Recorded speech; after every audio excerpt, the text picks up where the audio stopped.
I never thought retirement would lead me here, standing in my own lake house at midnight, watching my daughter toast champagne with a real estate agent while my wife sobbed alone in the bedroom. But that's exactly where 32 years as a fire chief in Thunder Bay got me. The kind of instinct that makes you check smoke detectors twice, that makes you come home 3 hours early when something feels wrong. It was supposed to be Thanksgiving week. Margaret and I had spent decades building our life together. She taught second grade for 28 years while I worked my way up from rookie firefighter to chief. When I finally retired at 60 last spring, we thought we'd earned our peace. The lake house wasn't much when we bought it 25 years ago, just a rundown cabin on Lake Superior. But I'd rebuilt it with my own hands. Every deck board, every window frame. Margaret planted the garden, chose every paint color. It was supposed to be where our grandchildren would learn to fish, where we'd grow old watching the sunset over the water. I'd driven up from Thunder Bay on Tuesday evening, 3 days before Thanksgiving. The department had canceled my retirement party at the last minute, some budget meeting that couldn't be rescheduled. Fine by me. I hated being the center of attention anyway. Margaret had driven up Monday with our daughter Jessica and her husband Marcus, getting the place ready for the holiday. Our son Tyler was supposed to arrive Thursday with his wife and 2 kids. The drive took nearly 3 hours in the November darkness. I'd called Margaret twice, but got no answer. Not unusual. Cell service was spotty out there. But something gnawed at me. Call it 32 years of reading smoke patterns and knowing when a situation was about to flash over. I pulled into the gravel driveway around 10:30. The house was lit up like a Christmas tree. Odd. Margaret usually went to bed by 9. I grabbed my overnight bag from the truck and walked toward the front door, my boots crunching on frost-covered gravel. That's when I heard it. Laughter. Loud, celebratory laughter coming from the back deck. And underneath it, fainter. The sound of someone crying. I didn't go through the front door. Fire chiefs learn to assess situations from multiple angles. I walked around the side of the house, staying in the shadows. The deck wrapped around the back, overlooking the lake. 3 figures stood there, silhouetted against the porch light. Jessica, 32, her dark hair catching the light. Marcus, her husband of 4 years, tall and gesturing wildly with a champagne glass. And a man I didn't recognize, older, wearing an expensive suit despite the hour. "To the new Lake Superior Resort and Spa," Marcus's voice carried in the cold November air. "This place is going to make us a fortune. Prime waterfront property, you can't beat it. Your parents really won't be a problem?" That was the stranger, sounding skeptical. "My father's 60, Jessica said, and I heard something in her voice I'd never heard before. Coldness. They're both showing signs. Mom forgot to pay the utilities last month. Dad can't remember appointments. We've got documentation. The memory clinic appointment is set for Friday." Ice flooded my veins. Memory clinic? What the hell was she talking about? And the legal documents? The stranger pressed. "Already," Marcus said smoothly. "Power of attorney for health and finances. Once the cognitive assessment comes back showing decline, it's just a formality. We become their legal guardians. They move into that nice assisted living facility in Thunder Bay. We develop the property. Everyone wins. Except them," the stranger said. "They won't even know the difference in a few years," Jessica said, and took a drink. "This is for their own good. They shouldn't be living out here alone at their age." I'd run into burning buildings. I'd pulled people from car wrecks. I'd held the hands of dying colleagues, but nothing prepared me for hearing those words from my own daughter's mouth. I stepped onto the deck. "Their age? I'm 60, Jessica, not 90. All 3 of them spun around. The champagne glasses froze in midair. Jessica's face went white. "Dad." We weren't expecting you until Thursday." Clearly. I looked at each of them in turn. "Someone want to explain what I just heard?" Marcus recovered first. He always did. 4 years ago, when Jessica brought him home, I'd done my due diligence. Former sales executive, smooth talker, big dreams. He'd started 3 businesses, failed at all of them, but Jessica loved him, and I'd kept my concerns to myself. Now I was regretting that decision. "Bob, good to see you." Marcus extended his hand. "I didn't take it. We were just discussing some options for the property. Investment opportunities." "Options for my property," I said, "that I built." with my hands, while you were still in diapers. Dad, please. Jessica set down her glass. We need to talk. Mom's not doing well. Really? Because I just heard you say she's fine enough to be forced out of her home. She forgot to pay the utilities. Jessica's voice rose. The power was almost shut off. What if that had happened in winter? You could have frozen to death out here. I paid the utilities. 3 weeks ago. Online, like I do every month. I kept my voice level. 32 years of incident command. Never lose your cool. Try again. The stranger cleared his throat. Perhaps I should go. No. I turned to him. Who are you? Donald Breckenridge. Real estate development. He had the grace to look uncomfortable. Look, I didn't know this was. I'll leave you to your family discussion. He left fast, practically running to his car. I heard the engine start, saw headlights sweep across the trees. Marcus's jaw tightened. You're being unreasonable. We're trying to help you. Help me out of my home? You're 60 years old, Bob. How much longer can you maintain a place like this? The winters alone? I was pulling people from burning buildings 6 months ago, I said quietly. I think I can handle changing a furnace filter. It's not just the house. Jessica's eyes were red, and for a moment I saw my little girl again. Then she blinked, and the stranger was back. It's Mom. She's been confused, forgetful. Last week, she couldn't remember what day it was. It was Saturday. She knew exactly what day it was. She made a joke about it. She's in denial. And so are you. Marcus stepped closer. I didn't back up. We've been noticing signs for months. The missed bills, the confusion, the memory problems. We've already scheduled a cognitive assessment. Cancel it. We can't. We won't. Marcus's voice hardened. You might not see it, but we do. And when that assessment comes back showing what we know it will show, we'll have the legal authority to make decisions for both of you, for your own safety. That's when I heard it again, the crying, louder now, coming from inside the house. I pushed past them and went inside. The master bedroom was at the end of the hall. The door was closed, a strip of light showing underneath. Margaret? No answer, just crying. I opened the door. My wife sat on the edge of the bed, still in her clothes from earlier.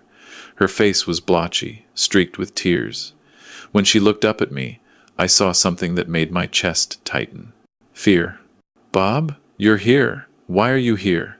Party got canceled. What's wrong, love? Why are you crying? She stood up, unsteady, and I was at her side immediately. I don't know what's happening. Jessica gave me some papers to sign. Power of attorney, she said, for our protection. But I read them, and they're not. They're not what she said. She wants control of everything. The house, our accounts, our medical decisions. And when I said no, she got angry. She said, I'm not capable of understanding anymore, that I'm losing my mind. You're not losing anything. How do you know? Her voice broke. What if I am?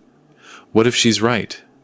I did forget what day it was last week, and I couldn't remember where I put my car keys yesterday. You made a joke about Saturday, and your car keys were in your coat pocket, where you always put them. I held her shoulders. Margaret, look at me. There is nothing wrong with you. Then why would Jessica say these things? That was the question, wasn't it? I helped Margaret sit back down, then walked to the bedroom door and locked it. I could hear voices in the living room, angry voices. Stay here, I told Margaret. I need to handle something. When I came back into the living room, Jessica and Marcus were huddled together, whispering. They broke apart when they saw me. She's not signing anything, I said. Dad, you're not thinking clearly. I'm thinking perfectly clearly.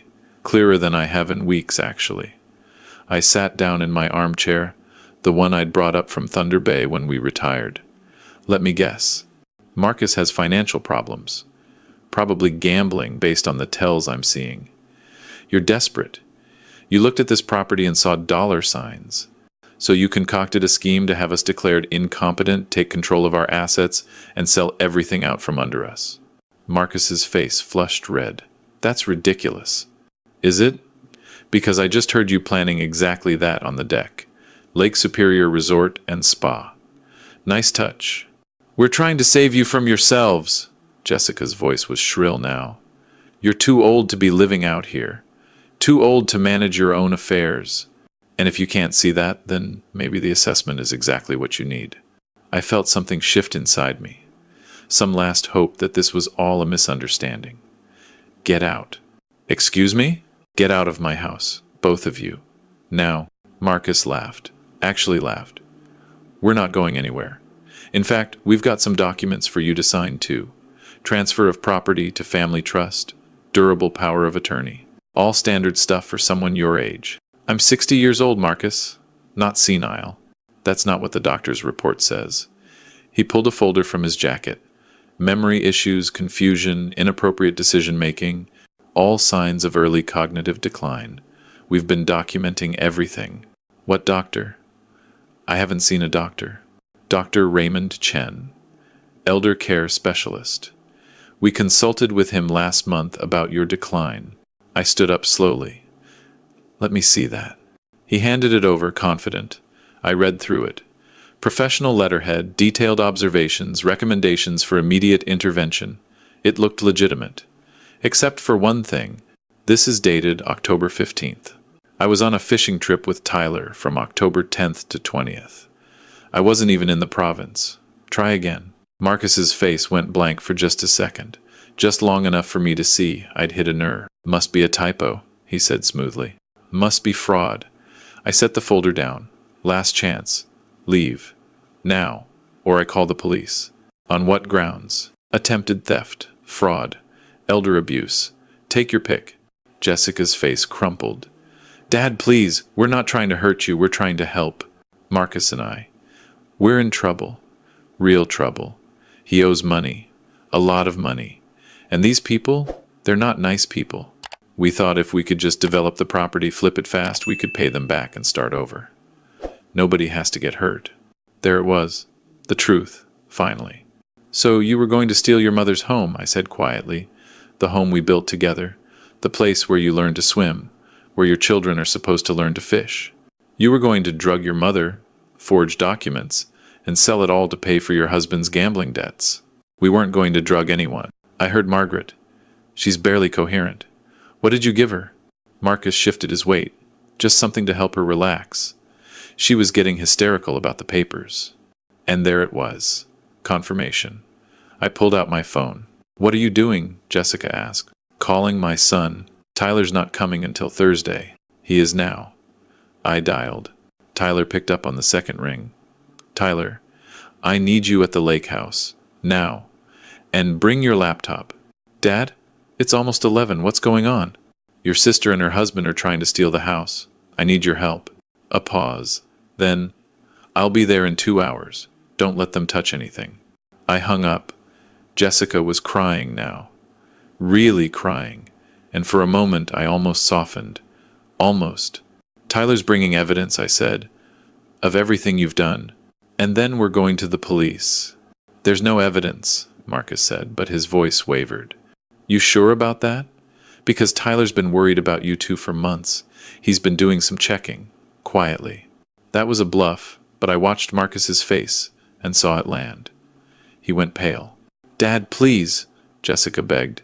If we don't pay back this money, they'll hurt Marcus. They've already made threats. His business partner, something happened to him. We're scared. Then you go to the police. You don't steal from your parents.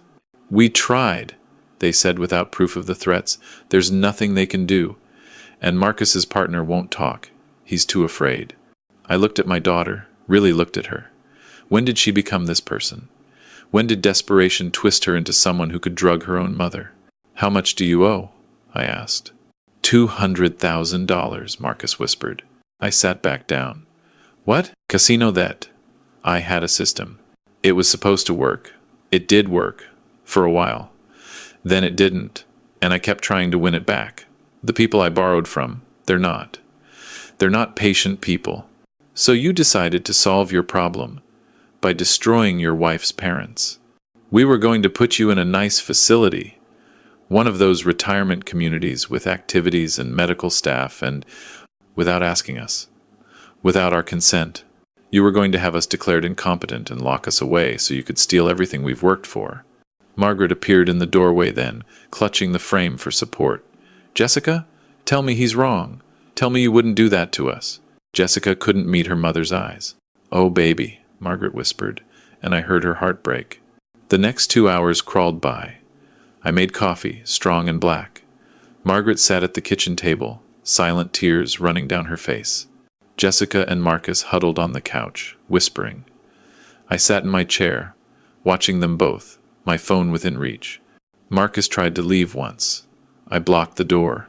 We're not prisoners, he said. You're not guests either. You stay until Tyler gets here. And then what? You'll have us arrested?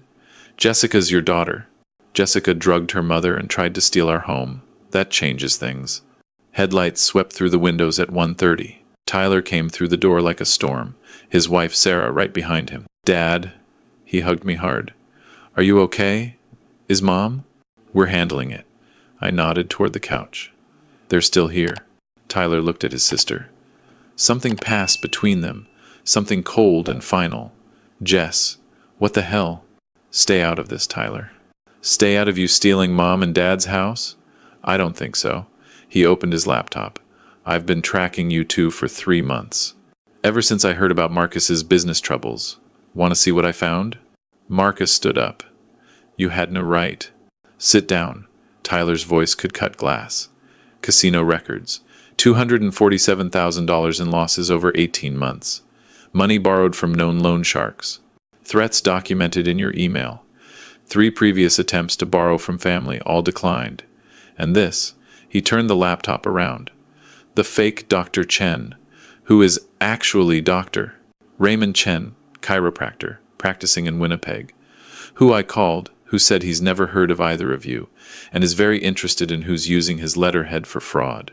Jessica made a sound like a wounded animal. And there's more, Tyler continued. The memory clinic you booked for Mom doesn't exist. The elder care attorney Marcus mentioned. Hired actor, works out of Toronto. Specializes in corporate video production. I've got his contact info and the payment from Marcus's account.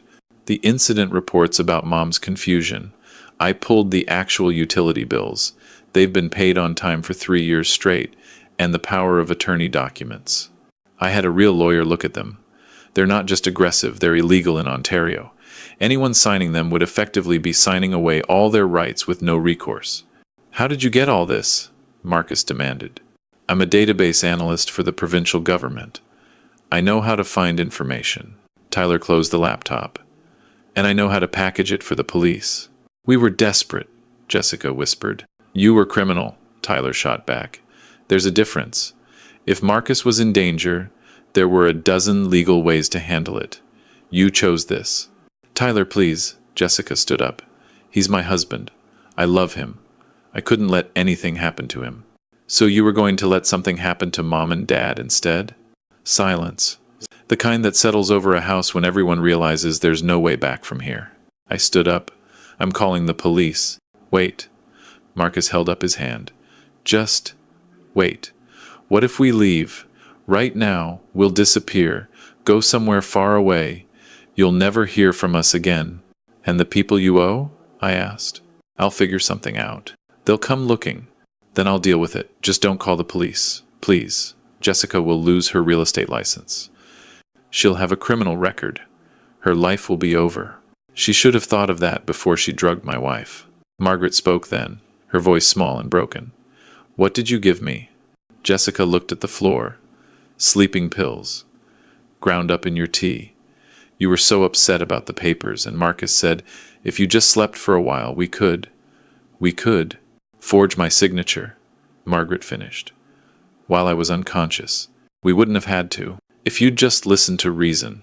Reason? Margaret stood up, and I saw steel in her spine I hadn't seen in hours. Reason would have been talking to us, asking for help, not drugging me and stealing our home. You're my daughter. I would have done anything to help you. Anything. But you didn't trust me enough to even ask. Jessica dissolved into tears. Real ones this time, not manipulative ones. But I was past caring. I picked up my phone and dialed 911. I need to report an attempted theft and elder abuse. Marcus lunged for me. Tyler intercepted him, wrestling him back onto the couch. Sarah pulled out her phone and started recording. "Don't move," Tyler said. "Sarah's got video now. Everything you do is evidence." The OPP officer arrived 45 minutes later. Provincial police serve this area, based out of Nipigon. Officer Patricia Devereaux was in her 40s. No nonsense, with the kind of eyes that had seen everything twice. She took statements from all of us separately, looked at Tyler's evidence, examined the fake documents, called in to her supervisor. By 4 in the morning, Marcus was in handcuffs. "Mr. Chen, you're under arrest for fraud, attempted theft, and administering a noxious substance. You have the right to remain silent." Jessica wasn't arrested. Not yet, but Officer Devereaux was clear. "You're not off the hook, Miss Chen. We'll be investigating. I strongly suggest you get a lawyer." They took Marcus away. Jessica sat at our kitchen table, alone, destroyed. "You should go," Margaret said quietly. "Mom, I'm so sorry. I'm so sorry." "I know. But you still need to go." Jessica left. We heard her car start, heard the gravel crunch as she drove away into the November darkness. Tyler stayed. He and Sarah made up the guest room, and the four of us sat watching the sun rise over Lake Superior. "I never wanted this," I said. "I just wanted to grow old in peace." "I know, Dad." Tyler put his hand on my shoulder. "But we'll get through it. We'll protect what you built." The next weeks were a blur. Marcus was formally charged with fraud, identity theft, attempted theft, and drugging Margaret. Jessica wasn't charged, but the real estate board opened an investigation. Her license was suspended pending the outcome. The fake Dr. Chen in Winnipeg was furious about his identity being used and threatened his own lawsuit. The actor in Toronto cooperated fully with police in exchange for immunity. He'd been hired for what he thought was a corporate training video, had no idea he was participating in fraud. The people Marcus owed money to never materialized. Tyler dug deeper and found that most of the debt was to a legitimate casino, not loan sharks. The threats were real, but they were legal threats. Lawsuits, wage garnishment, bankruptcy. Scary but not violent. Marcus had exaggerated to manipulate Jessica. That might have been the worst part. Jessica had destroyed her relationship with us for a fiction. Marcus had lied about the danger to push her into the scheme. The trial was in January. I testified. Margaret testified. Tyler presented his evidence. The prosecutor was thorough, and Marcus's lawyer couldn't overcome the sheer volume of documentation proving deliberate fraud. Marcus was sentenced to 5 years in federal prison, no parole for at least 3. The judge was harsh, citing the particular vulnerability of elderly victims and the betrayal of family trust. Jessica didn't go to prison, but her consequences were real. She lost her real estate license permanently. She filed for divorce. And at the prosecutor's request, as part of a restorative justice component, she had to make a public apology. It happened at the Thunder Bay Town Hall in February, a community meeting about elder abuse prevention. Margaret and I sat in the front row. Jessica stood at the podium, shaking. "My name is Jessica Harrison Chen," she began. "And 6 months ago I drugged my mother and attempted to steal my parents' home to pay my husband's gambling debts." The room was silent, 100 pairs of eyes on her. I told myself I was helping them, that they were too old, too confused, that they needed me to make decisions for them. But the truth is, I needed their home. I needed their money. And instead of asking for help like a decent person, I tried to destroy them. Her voice broke. "My father is 60 years old. He served this community for 32 years as a firefighter-in-chief. He's pulled people from burning buildings, saved lives, and I treated him like he was incompetent. My mother taught second grade for 28 years. She shaped hundreds of children's lives, and I drugged her." Tears streamed down her face. "I can't undo what I did. I can't take back the betrayal. But I can stand here and tell you that elder abuse doesn't just happen to strangers. It happens in families. It happens when people get desperate and make terrible choices. And it destroys everything." She looked directly at us. "Mom, Dad, I know you can't forgive me. I know I broke something that can't be fixed. I just want you to know that I see what I did. I understand what I destroyed. And I will spend the rest of my life trying to be better than the person I was that night." She stepped down. There was no applause, just silence. Heavy, judgmental silence. We didn't speak to her afterward. We went home to our apartment in Thunder Bay, the place we'd moved to for the winter. The lake house was winterized, waiting for spring. Margaret cried that night. Not for Jessica's pain, but for what we'd lost. "She was our daughter," Margaret whispered. How did we not see it coming? "We trusted her," I said. "That's not a failure. That's what parents do. Should we forgive her? I don't know. Maybe someday. But not today." Tyler and Sarah came for dinner twice a week. Their kids, 8 and 6, filled our apartment with noise and life. We taught them to play cards, read them stories, started planning summer at the lake house. In March, a letter arrived. From Jessica. I held it for a long time, feeling the weight of it. "Aren't you going to open it?" Margaret asked. I looked at my wife. She'd aged in the months since that November night. We both had, but she was still my Margaret, still the woman I'd built a life with. "No," I said. "Not today. Maybe not ever." That weekend, Tyler drove us back up to the lake house. The ice was starting to break up on Lake Superior. Spring was coming. We walked out onto the deck I'd built, the deck where I'd heard my daughter plot against us. "We could sell," Margaret said quietly. "Start fresh somewhere else." "No." I put my arm around her. "We built this. With love and work and time. No one takes that from us. Not Jessica, not Marcus. No one." Tyler came out with his kids. They were bundled up against the March wind, excited to explore. "Can we go down to the beach, Grandpa?" my granddaughter asked. "Yes, you can. Stay where I can see you." They ran off, laughing. Tyler stayed with us on the deck. "Jessica's been trying to reach me," he said. "Wants to talk." "That's your choice," I told him. "She's your sister. I won't tell you what to do." "What would you do?" I watched my grandchildren at the water's edge, watched the sun hit the waves. "I don't know, son. I honestly don't know. Maybe someday I'll be able to forgive her. Maybe I'll be able to see her as my daughter again instead of the person who tried to destroy us. But right now I just want to enjoy what I've got. This house, your mother, you and your family. That's enough." Margaret leaned against me. "We survived," she said. "We did. Will we be okay?" I looked at the house behind us. The garden Margaret would plant in May. The dock where I'd teach my grandchildren to fish. The bedroom where we'd watch more sunsets. "Yeah," I said, "we'll be okay." Thanksgiving came around again. Nearly a year since that November night. Tyler and Sarah and the kids came up for the weekend. We cooked turkey, made all of Margaret's traditional sides. The kids helped make pumpkin pie and got flour everywhere. After dinner, while the kids played board games, Tyler showed me his phone. Jessica sent this. It was a photo. Jessica, thinner, tired-looking, working at what looked like a coffee shop. The caption read, 9 months sober, therapy 3 times a week, living with the consequences of my choices. I hope you're all well. Are you going to respond? I asked. I don't know. Should I? Margaret came over and looked at the photo. Something passed across her face. Pain, grief, and maybe, just maybe, the smallest hint of something else.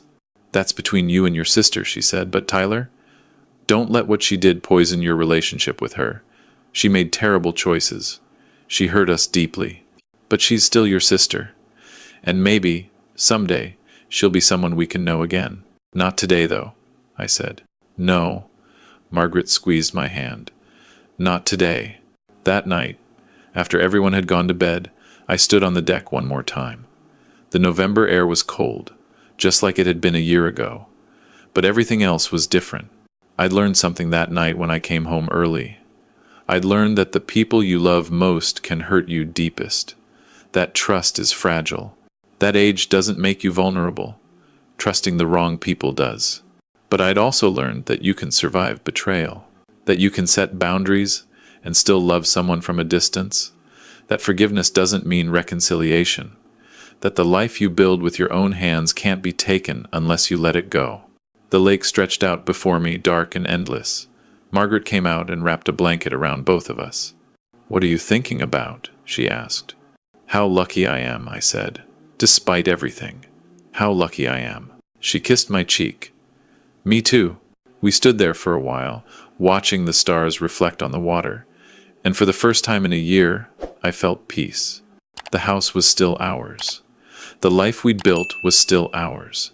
And whatever Jessica became, whatever path she walked, it would be hers alone.